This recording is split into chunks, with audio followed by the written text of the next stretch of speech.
Muy bien, vamos a continuar. Entonces, primero de Samuel, sí es capítulo número 30. Y bueno, pues es la continuación de la historia que estábamos estudiando la semana pasada. Recuerda cómo David, en el capítulo 27, ¿verdad? Porque ahí hay un brinco, en el capítulo 27, David tomó una mala decisión en su vida. Y creo que es uno de los momentos que poco se ha hablado de David, pero es uno de los momentos más oscuros en la vida de David, antes de ser rey. Y es cuando él decide irse a vivir con los filisteos, ¿no? Él tomó una mala decisión porque pues los filisteos eran los enemigos de Israel. No lo dirige Dios no le muestra que tenía que ir ahí. Dios lo había estado guardando y librando de la vida, de la muerte por Saúl, ¿verdad? Que lo quería matar. Entonces David llega con los filisteos tomando una mala decisión. Y yo decía, ¿verdad?, que las malas decisiones te llevan a malas posiciones, ¿no? Y ahí a veces va el círculo descendente, pero a veces no sucede así. A veces tomas malas decisiones y todo parece que te va bien. Estamos hablando, y la enseñanza para nosotros, la aplicación, ¿verdad?, es cuando tú tomas decisiones contrario a lo que Dios quiere, ¿verdad? Cuando tu corazón es el que te habla, ¿no? Entonces, a veces tomas malas decisiones, ¿no? Y estás con esa persona inconversa, o a lo mejor estás en negocios incorrectos, o a lo mejor estás pisando el mundo, haciendo cosas que a Dios no le agradan. Y dices, pues no pasa nada, todo parece que está bien, o sea, al parecer todo va bien, ¿no? Y veíamos cómo incluso David, en esta decisión que tomó, por lo menos 1 año, 4 meses, dice la palabra, todo le estaba saliendo bien, aunque lo que estaba haciendo no era correcto, ¿no?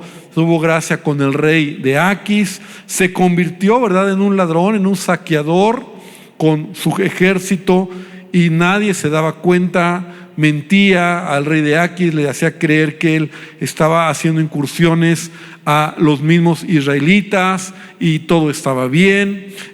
Incluso él quiere ir a pelear contra Israel, porque en el contexto está que los filisteos se preparan a la batalla contra Saúl, contra el ejército de Israel, y los mismos reyes filisteos, ¿verdad?, no lo dejan porque dicen, no, tú nos vas a voltear bandera al momento de la batalla. Entonces él regresa tranquilo, no va a pelear, ¿verdad? Porque el rey Aquis le dice, no, es que no quieren que tú pelees con nosotros, aunque él, fíjate qué tan mal estaba, que él está tomando la decisión de ir a pelear en contra de su propio pueblo. Y entonces él va de regreso a su casa, o al lugar donde estaba viviendo, este lugar fortificado, y parece que va bien. Pero mira, cuando nosotros, si somos hijos de Dios, tomamos malas decisiones, tarde o temprano, repite conmigo, tarde o temprano, Dios va a intervenir.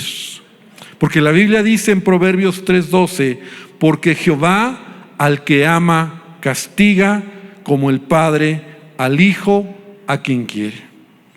Entonces, este es el amor de Dios, ¿verdad? Si tú eres hijo y has tomado malas decisiones, o tomas una mala decisión y al parecer todo está bien y crees que nadie se da cuenta y todo, pues nadie lo ve, y yo creo que ahí voy y así voy a llegar al cielo, ¿verdad? Tarde o temprano, Dios al hijo que ama lo corrige. Si tú amas a tu hijo, ¿no? Y esa es la palabra que está aquí, ¿verdad? Si tú amas a tu hijo, lo vas a corregir. El que no ama a su hijo, no lo corrige. Y es aquí donde vamos a ver cómo Dios interviene. Capítulo 30, estamos de 1 de Samuel, y a veces la corrección va a tardar, ¿no? A veces no es en el tiempo que nosotros creemos, pero va a venir, algo va a pasar. Entonces cuando David, versículo 1, vamos a entrar ya en el tema, 1 Samuel 31, cuando David y sus hombres vinieron a Siclag al tercer día, los de Amalec habían invadido el Negev y a Siclag, y habían asolado a Siclag y le habían prendido fuego y se habían llevado cautivas a las mujeres y a todos los que estaban allí, desde el menor hasta el mayor, pero a nadie habían dado muerte, sino que se los habían llevado al seguir su camino. ¿Qué sucedió? David regresa no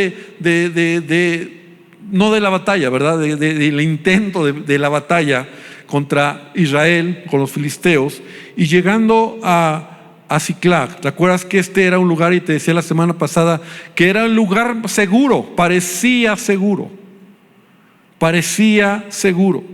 pero dejó de ser un lugar seguro, porque David no había puesto su confianza en Dios. Entonces llegaron los amalecitas, ¿verdad? Otro pueblo enemigo de Israel, los amalecitas, y prendieron fuego a la ciudad y la destruyeron y se llevaron a todas las familias de rehenes, ¿verdad? Todas las familias de los valientes de David, todos los que habían ido a pelear contra Israel, a todas las familias, ¿no? Entonces, una tragedia, algo que hace que tanto David como la gente que está con él les cae de sorpresa, ¿no? Ellos no esperan que esto suceda, ¿no? David es conocido como este hombre poderoso, valeroso, que está peleando, que está luchando, que está avanzando. Pero en el versículo 3 todavía se pone peor, ¿verdad? En donde dice: vino pues David con los suyos, y aquí que estaba quemada, y sus mujeres y sus hijos e hijas habían sido llevados cautivos. O sea, no solamente las familias de su gente, sino su propia familia. Y eso es un golpe que a veces cuesta trabajo procesar, ¿no? Porque a veces en la vida vamos a pasar momentos difíciles. Y hay golpes que son tragedias, podríamos decirlo. Esto es una tragedia, lo que David ve, ¿verdad? O sea, llega y la ciudad está quemada, todos han sido llevados de rehenes o secuestrados, como lo quieras decir. No hay nadie. Obviamente David está sorprendido, ¿no? Y cómo a veces reaccionamos cuando hay tragedias en nuestra vida. Pero ¿sabes qué es peor? Cuando estás lejos de Dios.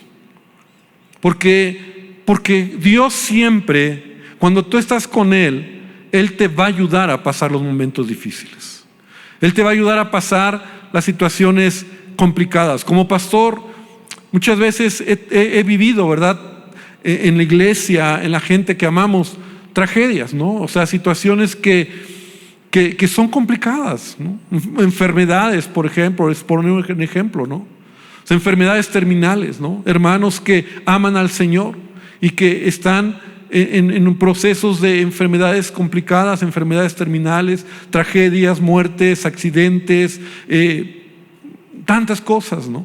Pero cuando tú estás cerca de Dios, cuando tú amas a Dios, cuando tú sabes que Dios tiene el control de todas las cosas, es más fácil pasar esa situación. Es más fácil entenderlo, ¿no? Que cuando estás lejos de Dios. Cuando estás lejos de Dios, y como lo vamos a ver, tus reacciones pueden ser muy diferentes, ¿no? Y nunca se va a olvidar, bueno, tantos casos que te podría platicar, pero uno que impactó mi corazón una ocasión, hace ya años, ya tiene varios años, una hermana de esta casa que tenía cáncer y estaba pues deteriorándose a causa del cáncer, y mi esposa y yo la íbamos a visitar, pues según nosotros, para fortalecerla, orar por ella, animarla y decirle: hermana, pues Dios tiene el control. Y vieras qué increíble, cada vez que llegábamos, su actitud, ¿no? Su corazón. Ella misma decía: pastores, y nos sonreía y nos decía: todo está bien, no tienen que decirme nada, todo está bien. Dios tiene el control de todas las cosas. Y bueno, salíamos nosotros ministrados de ella, ¿verdad? Ministrados en nosotros, decíamos: wow. Y finalmente el Señor se la llevó. Ella partió con el Señor, y sus últimas palabras, sus últimas expresiones en esta tierra, ¿verdad? Fue adorando al Señor, levantando sus manos, adorando al Señor y diciendo: Señor, estoy lista, ¿no? Entonces a veces creemos que no se puede pasar ese tipo de situaciones, pero cuando Dios está con nosotros, cuando tenemos a Dios en primer lugar en nuestra vida, cuando entendemos que Dios es soberano, entonces podemos pasar ese tipo de cosas. ¿Cuánto dicen amén?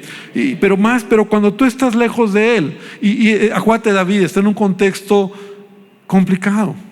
No ha consultado a Dios, no está haciendo cosas fuera de orden. Entonces en el versículo 4 dice, entonces David y la gente que con él estaban alzaron su voz y lloraron hasta que les faltaron las fuerzas para llorar.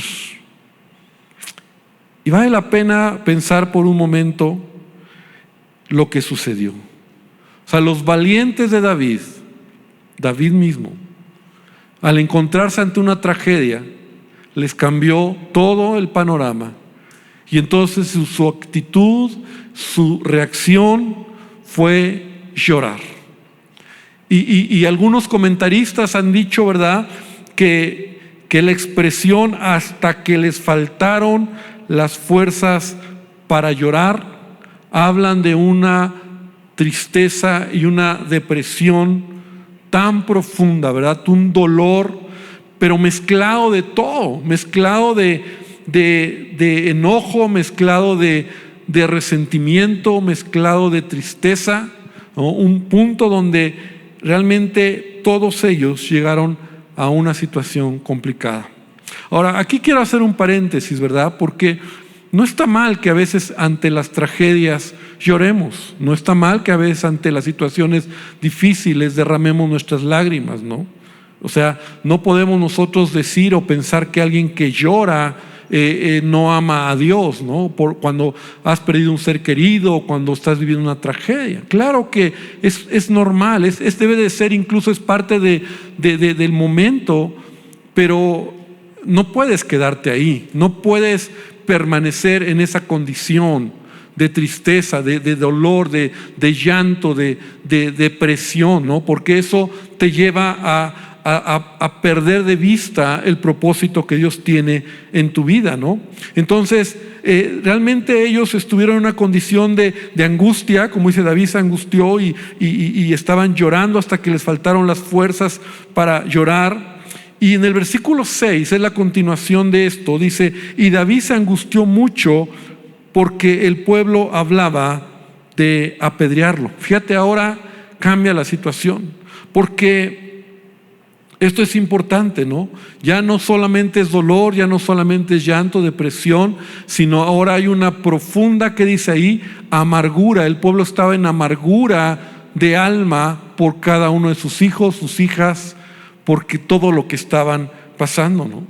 Y la amargura es una forma de depresión, porque la persona se enfoca, muchas veces el resentimiento y la amargura es una manera de expresar, o lo expresas más bien cuando tú empiezas a culpar a otros, ¿no? Por lo que estás viviendo, en donde alguien más tiene la culpa, donde alguien más es responsable por la condición en la que tú estás viviendo.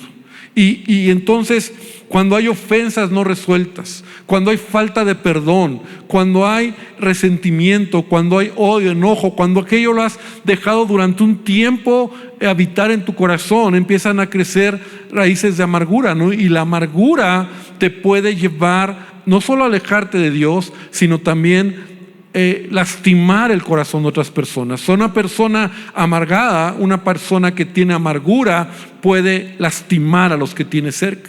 Entonces vemos cómo ellos, ¿verdad?, por tanto dolor, falta de consuelo, empezaron a buscar culpables, ¿no? ¿Quién es el responsable? Claro, pues está el jefe, ¿verdad?, el líder, el que los había llevado a ese punto. ¿Quién había sido?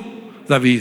David es responsable de estar en ese punto con su gente, y entonces la gente está tan enojada, han procesado esto de manera equivocada, ¿no? Y cuando estás lejos de Dios, como te decía, lo vas a procesar así. Así fue como ellos lo hicieron. Lejos de Dios, entonces te amargas, te alejas. Cuando alguien ha pasado un momento difícil y lejos o más bien en lugar de acercarse a Dios, de venir a Él, que Él traiga sanidad, Él traiga consuelo, fortaleza, te alejas de Él y entonces hasta Dios tiene la culpa, ¿no? Es decir, todos tienen la culpa, Dios tiene la culpa, mucha gente incluso, y esto se ha demostrado, ¿verdad? Y hay hasta películas, mucha gente que incluso odia a Dios o que se dice soy ateo, ¿no? O sea, los famosos ateos, ¿no? Que dicen yo no creo en Dios, Dios no existe. Si tú rascas un poco su vida, muchas veces la raíz es una raíz de amargura contra Dios por alguna razón, por alguna situación que no fue resuelta.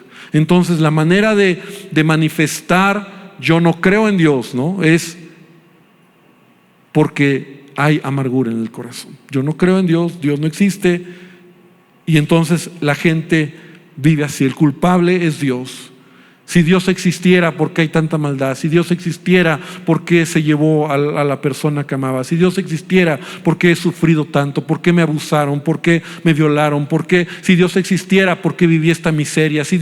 Y entonces problemas no resueltos en el corazón te llevan a un profundo resentimiento y amargura. Entonces sus propios valientes, su propia gente que amaba a David, que incluso estaban dispuestos a hacer cualquier cosa por David, ahora quieren apedrearlo, lo quieren matar literalmente, porque él es el responsable de esta situación, que en un sentido él no fue responsable, ¿verdad? O sea, en un sentido llegaron los amalecitas y destruyeron no solamente la región de ellos, sino todo alrededor. En un sentido ellos no están mirando las cosas con objetividad. Pero ahí mismo en el versículo 6, más adelante, ¿no? Entonces cuando el pueblo estaba en amargura de alma y cada uno por sus hijos, entonces, y el pueblo hablaba de apedrearlo, dice ahí al final, ¿verdad? Como algo chiquitito, dice, mas David se fortaleció en Jehová su Dios. Wow, David se está acordando de Dios. David se está acordando que tiene a Dios. Más de un año que nos ha hablado un David que tiene a Dios. De hecho, David no consultó a Dios para estar en este lugar. ¿Te acuerdas que dijimos que David había tomado una mala decisión? Entonces David se acuerda de Dios, se fortalece. Más David dice se fortaleció, y esa palabra la verdad es que está muy, muy interesante cuando dice, no, más David se fortaleció en Jehová su Dios. Cuando yo estaba leyendo, me vino a la memoria otra escritura que está en Romanos capítulo 4, en el versículo número 18, y quiero que la podamos leer rápidamente. Ahora, Romanos 4, 18, Pablo está hablando de Abraham, del padre de la fe, que también Abraham tuvo sus momentos difíciles, ¿no? Como todos. Y Abraham pasó ¿cuáles fueron sus momentos difíciles? Que el hijo prometido no llegaba, ¿no? Y entonces Romanos 4:18 dice, él creyó, hablando de Abraham, en esperanza contra esperanza, para llegar a ser padre de muchas gentes, conforme a lo que se le había dicho, así será tu descendencia. Y no se debilitó en la fe al considerar su cuerpo que estaba ya como muerto, siendo de casi 100 años, o la esterilidad de la matriz de Sara. Tampoco dudó por incredulidad de la promesa de Dios, sino mira lo que dice, se fortaleció en fe.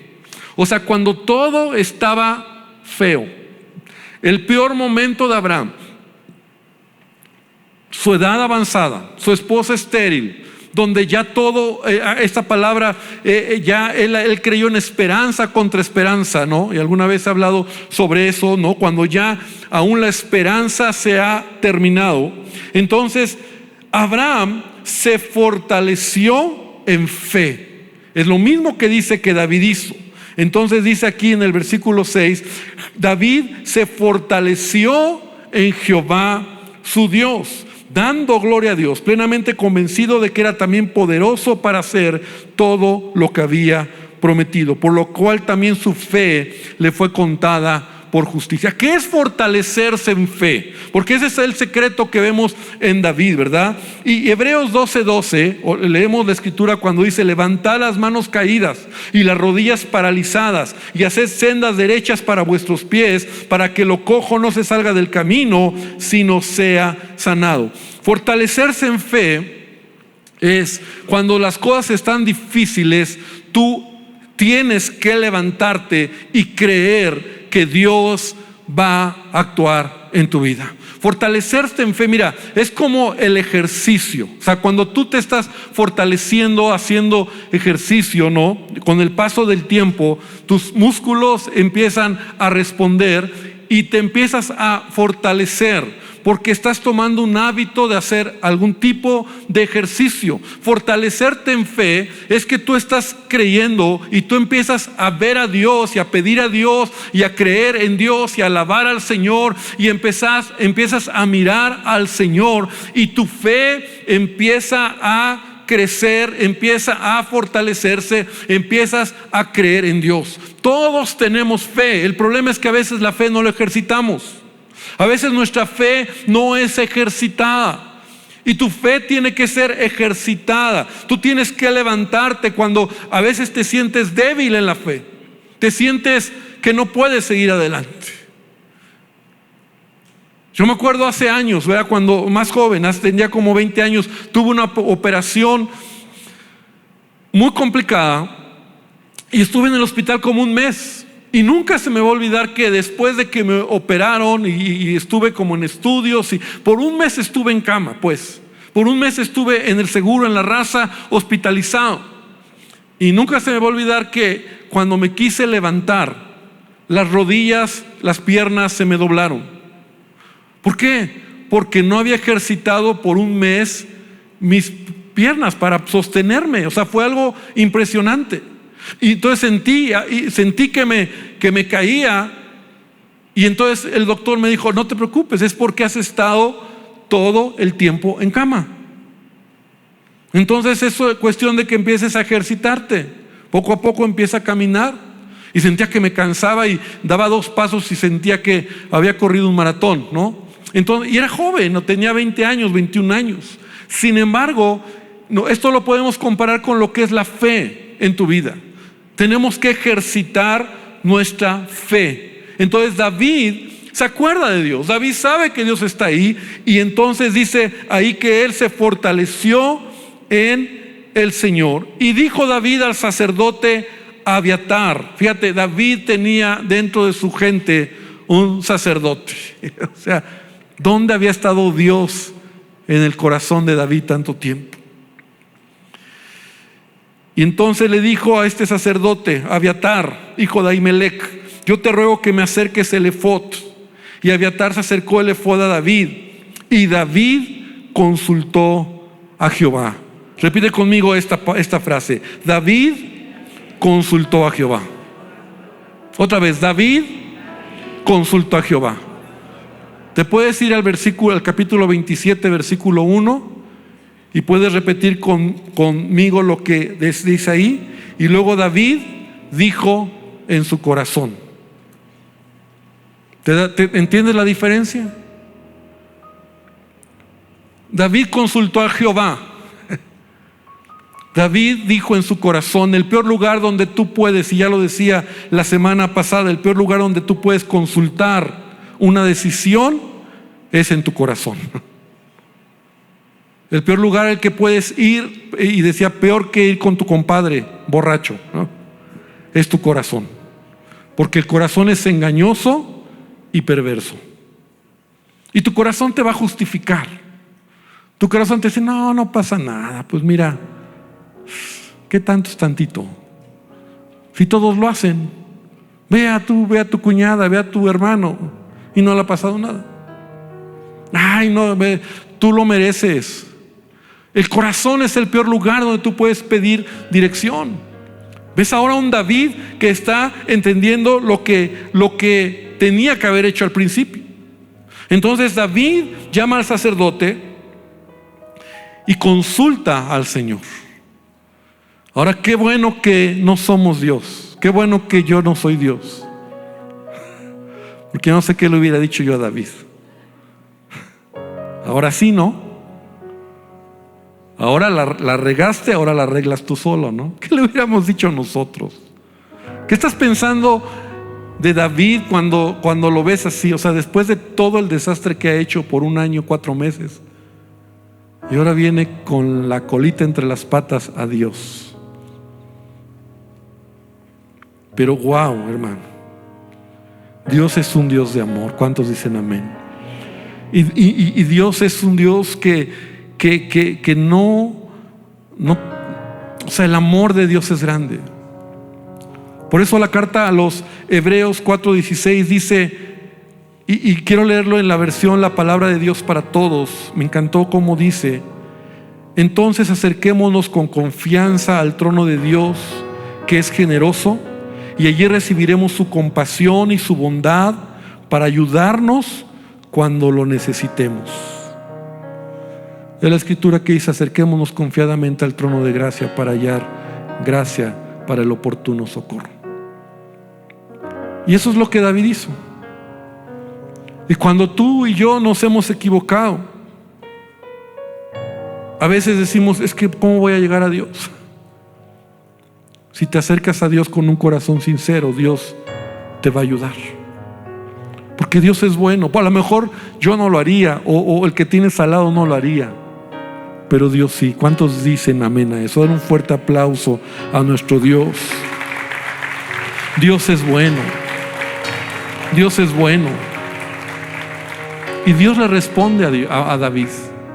No lo regaña, no le dice: ahora tú solito. No te voy a responder. Dios responde a David. Y ese es el amor de nuestro Dios, ¿verdad? Dios es misericordioso. Y entonces le dice: ve, ¿no? Le respondió.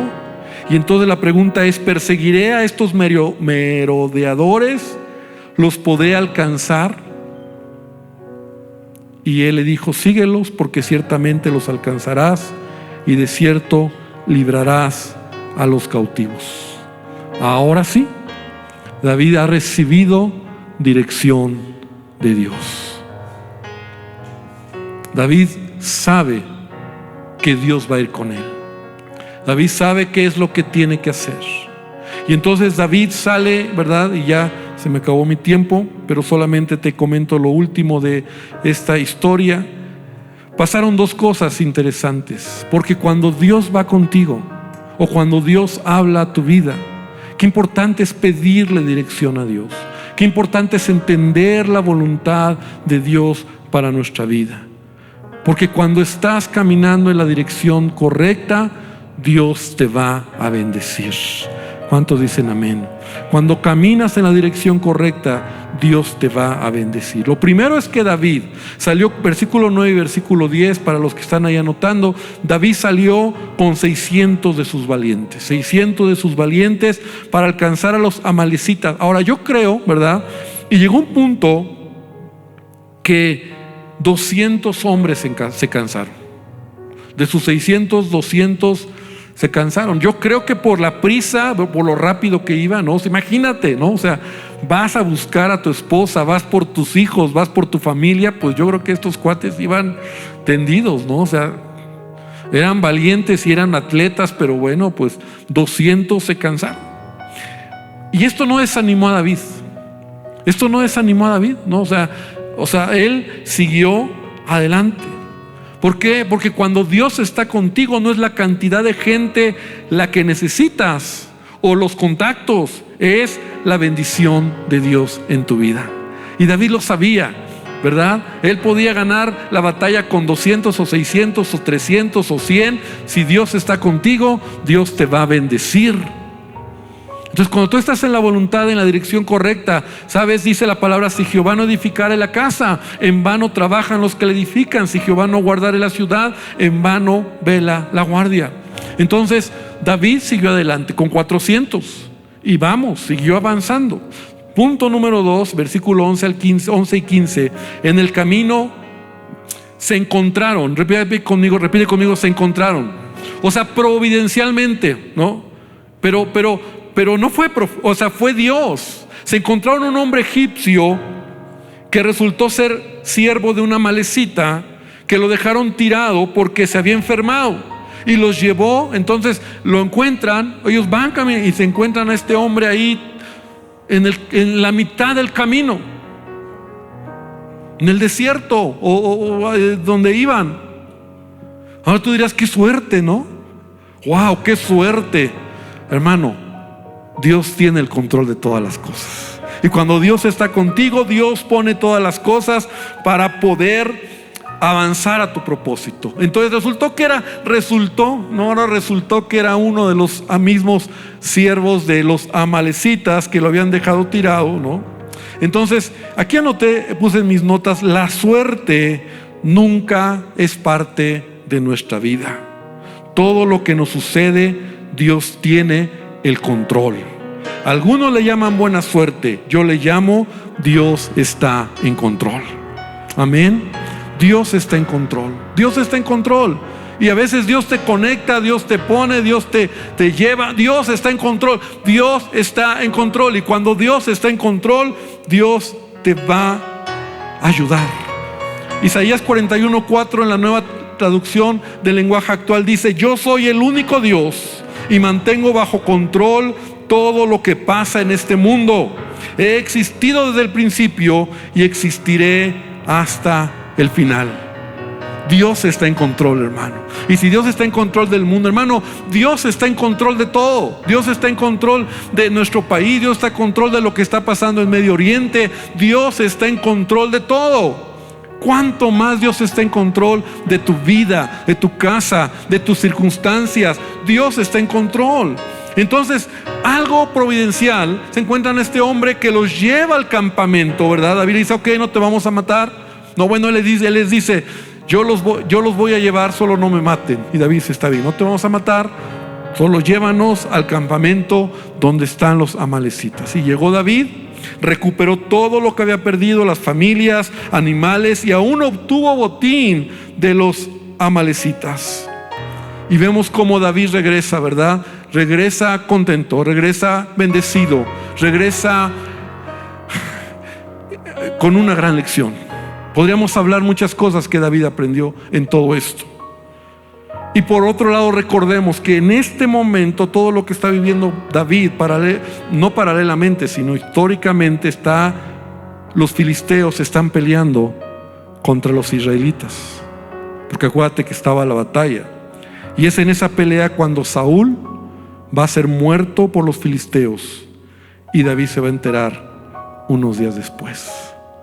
Y la historia continuará. Amén. Porque estamos estudiando la vida de David. Pero hoy quiero que terminemos cerrando nuestros ojos y pidiendo a Dios que Él nos enseñe, ¿verdad? Que Él nos ayude a entender. Porque la vida de David es la vida de cualquier otra persona, como la tuya, como la mía. Aprendemos de lo malo, pero nos inspiramos de lo bueno. Y así es hermosa la palabra. De lo malo aprendemos para no cometer los mismos errores, pero de lo correcto nos inspiramos para hacer y hacer lo que la palabra nos lleva a hacer. Y Padre, gracias porque en David vemos un hombre como cualquiera de los que estamos aquí, con debilidades, con fallas, pero también, Señor, con un corazón a ti. Y Dios, ¿cómo podríamos nosotros hoy decir tu amor tan grande sobre David, pero también sobre nosotros? Tú eres fiel, Dios. Tú has sido fiel a pesar de nuestros errores, a pesar de que no lo merecemos, a pesar de que a veces podemos tomar o hemos tomado malas decisiones. Cuando venimos a ti, Señor, con un corazón quebrantado, tú nos ayudas. Yo te pido, Padre, que tú bendigas a cada uno de los que estamos aquí, que traigas esta palabra Y querido hermano, hermana, que el Señor te bendiga, que el Señor te permita ver estos pasajes y que aún te dé hambre por seguir estudiando, y que la palabra, la revelación de su palabra se abra ante ti para que podamos seguir entendiendo y conociendo la vida de David. Gracias, Jesús. Amén y amén. Que Dios les bendiga, amada iglesia.